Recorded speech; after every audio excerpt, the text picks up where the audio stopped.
Alhamdulillah. Alhamdulillah wa kafa wa salamun ala ibadihi alladhina istafa. خصوصا على أشرف الأنبياء والمرسلين وعلى آله وأصحابه وأزواجه وذرياته أجمعين أما بعد فأعوذ بالله من الشيطان الرجيم بسم الله الرحمن الرحيم يا أيها الذين آمنوا استعينوا بالصبر والصلاة إن الله مع الصابرين بارك الله لنا ولكم في القرآن العظيم ونفعنا وإياكم بالآيات والذكر الحكيم إنه تعالى جواد كريم ملك بر رؤوف رحيم.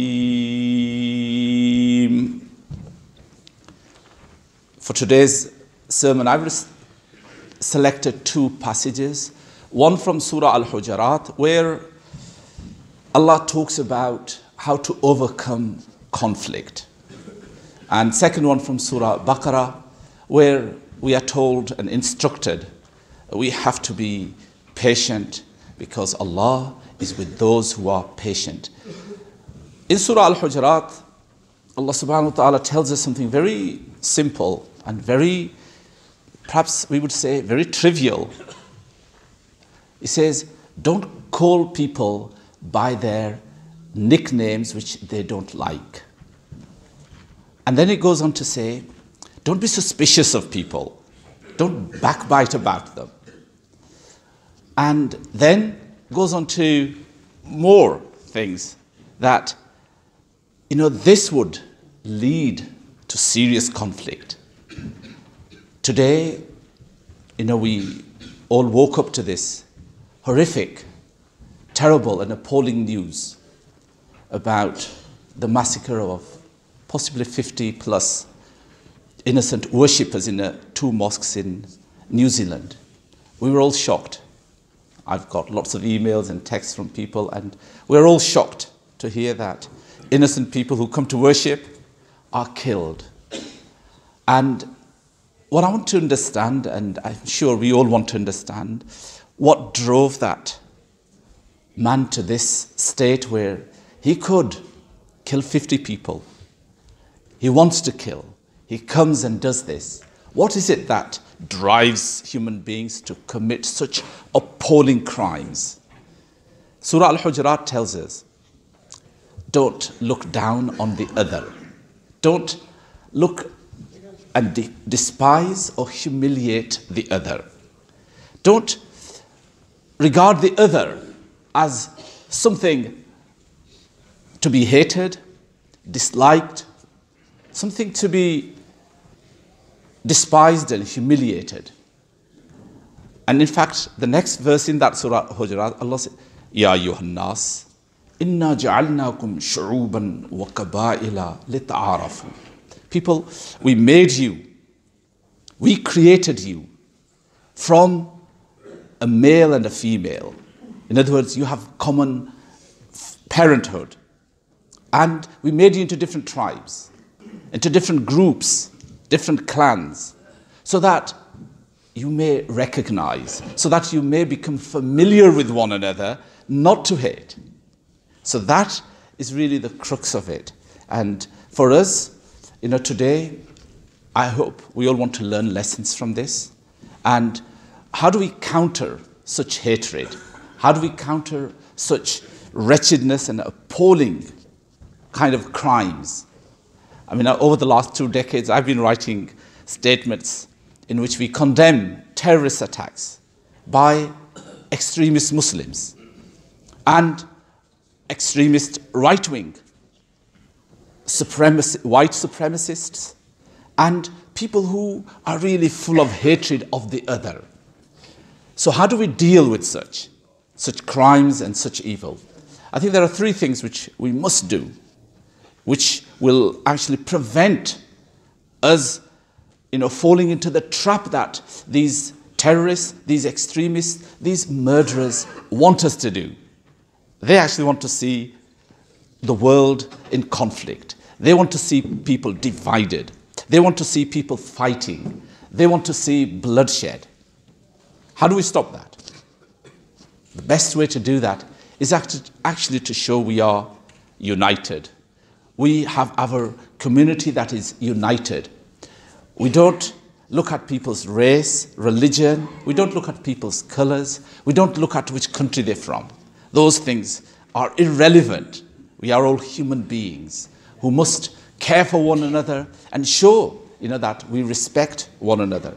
And that solidarity and that sense of unity is actually at the base of this, tackling these evil crimes.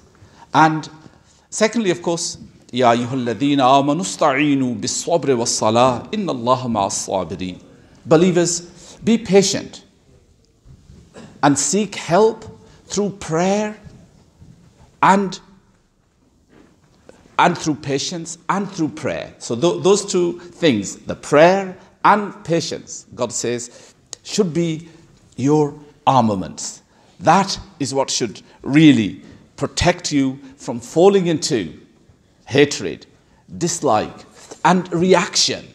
Okay? So here we are told, Inna Allaha ma'as-sabirin. Allah is with those who are patient. وَلَا تَقُولُوا لِمَنْ يُقْتَلُ فِي سَبِيلِ اللَّهِ أَمْوَاتٍ. Those who die in God's cause, don't regard them dead. They are not dead. Okay? They are alive. Those souls that have been taken away, they are actually alive with their Lord. Yurzaqun, the Quran says, they are provided sustenance.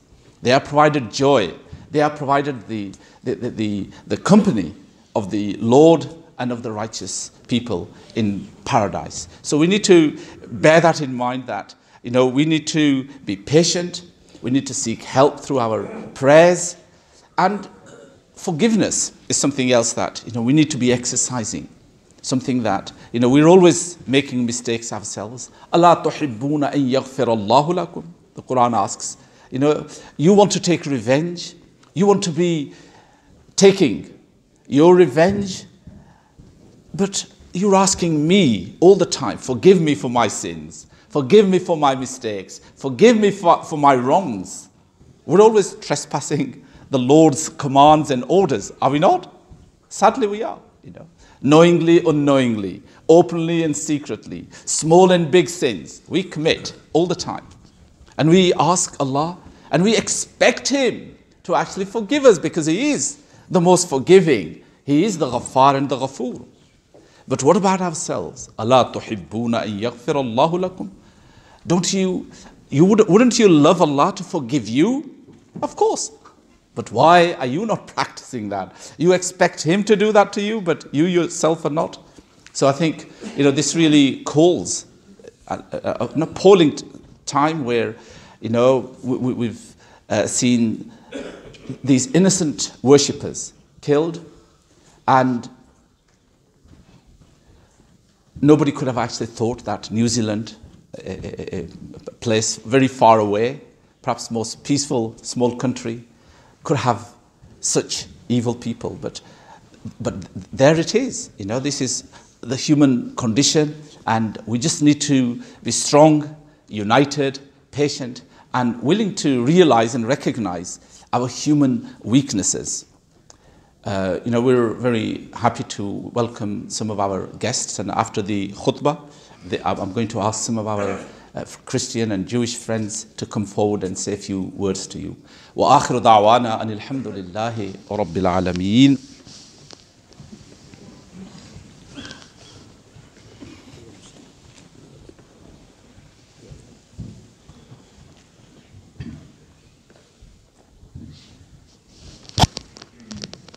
نحمده ونستعينه ونستغفره ونعوذ بالله من شرور أنفسنا ومن سيئات أعمالنا من يهده الله فلا مضل له ومن يضلله فلا هادي له ونشهد أن لا إله إلا الله وحده لا شريك له ونشهد أن سيدنا وشفينا وحبيبنا ومولانا محمد معدن الجود والكرم وآله وبارك وسلم وصل عليه.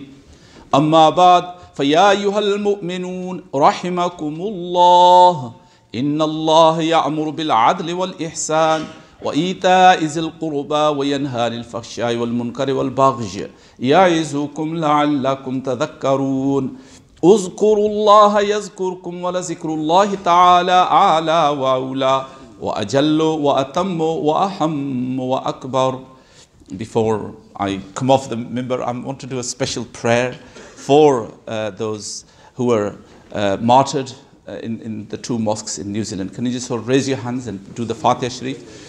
أعوذ بالله من الشيطان الرجيم بسم الله الرحمن الرحيم الحمد لله رب العالمين الرحمن الرحيم مالك يوم الدين إياك نعبد وإياك نستعين اهدنا الصراط المستقيم صراط الذين أنعمت عليهم غير المغضوب عليهم ولا الضالين ربنا اغفر لنا ولإخواننا الذين سبقونا بالإيمان ولا تجعل في قلوبنا غلا للذين آمنوا ربنا إنك رؤوف رحيم.